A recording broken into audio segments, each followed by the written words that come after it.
M0FXB, welcome back to the dog walks. Yeah, it's cooled down again in the UK. Still got the woolly hat on, but it'll go soon.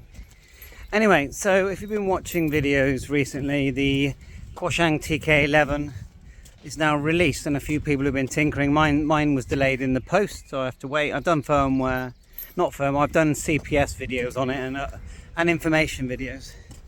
So quite a few people messaging me because the iRadio 98 or the UV 880 is out. It's the colour screen model with triple display, and it's got HF receive. It's very good, you know, it's like impressively good.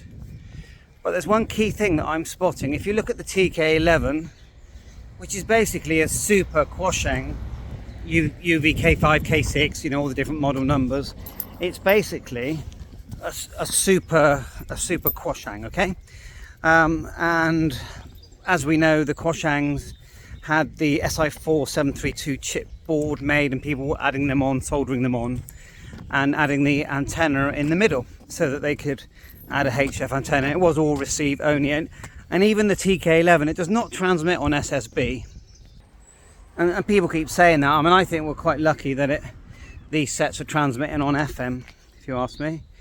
I don't see many people out there with a walkie-talkie trying to get contacts on SSB. I know there's one set out there, I forgot what it's called now, I see a few on it, and when the conditions are good, I suppose that, you know, they do. But the better way is just to buy a mobile set, a mobile CB, upper sideband, stick the Maggie mount on your car and go off, and you'll get some contacts.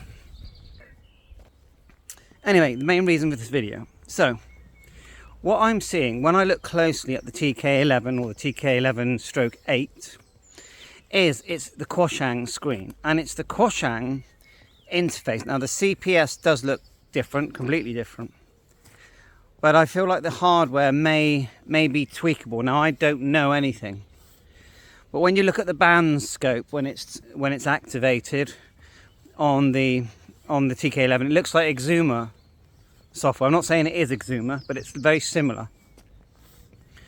And so I feel that the TK11 is going to be firmware tweakable, just like you get IJV, Exuma, and all the other very hard-working hams that have had a go at doing that. So this video is to say that I've got a feeling that, although, because the price isn't that much different for the TK11 than it is for the Radtel or the iRadio, which is that lovely big colour screen radio, which I think is fantastic.